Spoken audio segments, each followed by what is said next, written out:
David Boyle, and I'm quitting alcohol. So it's Christmas Eve, which means tomorrow is Christmas. And if you know me, you know that the only thing I care less about than my wife's birthday is Christmas. But I do love a good Christmas Eve. Well, I used to love a good Christmas Eve. Christmas Eve used to be my favorite day of the year. I don't know why Christmas Eve was such a good night to party. I guess it was because the only people who were out Christmas Eve were the fucking degenerates with no families. Maybe it's that. Maybe it's because Christmas Day is a public holiday and so is Boxing Day the day afterwards. I don't know. All I know is I had about 15 of the best Christmas Eves ever in a row.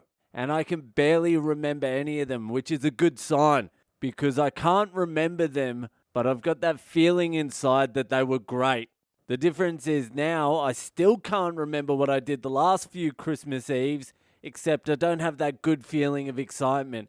When I go to look inside myself and feel what I did the last few Christmas Eves, all I feel is a great big void.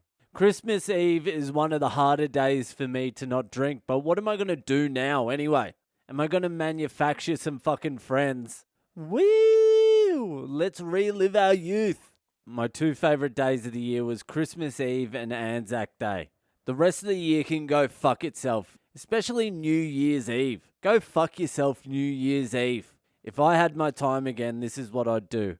I'd have about 10 really good mates, and that's it. That's all I'd do. I'd have 10 good friends who I liked and respected. At the moment, I have 0. No, I'd get about 10 mates. No, you don't need 10 mates. 10 mates is too fucking much. Too much organizing. You get 4 or 5 mates. Close mates. And then you get a dart and you pull out a calendar and you get all the days of the year and then you blindfold one of the dudes and you throw the dart at the calendar and whatever day it hits is the best day of the year. You just fucking make it the best day of the year. You get shirts printed. You're like, fuck, it's almost May 6. Oh my God, I can't wait for May 6. What are we doing this May 6? And then the 5 of you just treat that day like it's the greatest day on earth every single year until you get a fucking wife and kids and then it's over. Just throw down on that day. If it's May 6, whatever day it is, just throw down and commit to it. All 5 of the friends have to commit to it. You have to be overly enthusiastic. It's got to be fucking psycho. You got to love that day of the year so much. And I'm telling you right now, every single one of you will get laid every single May 6. Because there's nothing girls like better than seeing guys overly enthusiastic about stupid shit, generating your own fun. It's like a magnet to them. If not the dart thing, you choose some fucking obscure famous person and celebrate their birthday.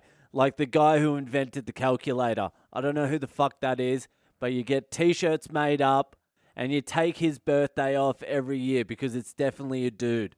It definitely wasn't a female who invented the calculator. But you take his birthday off and maybe a couple of days either side and you just go fucking wild.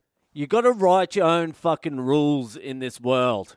Even I'm getting a little bit fucking excited about May 6. What are we doing this May 6?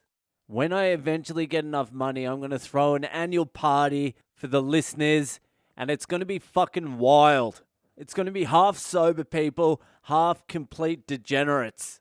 Actually, correction, it's going to be all degenerates, except half of them are going to be fucking sober. The other half are going to be fucking going wild. But Boyle's annual bush bash, maybe it'll be a bush bash, I don't know. I haven't thought about it too much. I've actually only just thought about it right now.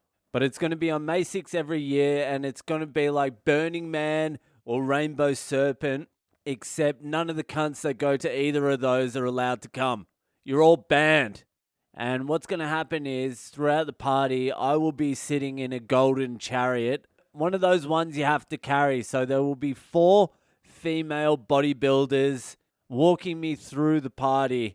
No one will be able to have direct contact with me, but I will invite a disciple here and there into my chariot with me. Because eventually I want to be a Netflix documentary, like Osho or that Bikram yoga guy. There will be people, women and men, crying into the camera, going, he told us He said if I cupped his balls and gave him a hand job, I would get sober. That's how I want my documentary made. Boyle, the false prophet. So yeah, that's what's going to be happening May 6th, whatever. But let me just give you a little bit of an insight into the different life I'm living from my old life. I think it's just a good way to close up this Christmas Eve. So back in the day, Christmas Eve was my favorite day. I used to let myself go more wild than normal. So that was then, this is now. So this Christmas Eve, I just did a 7-hour drive.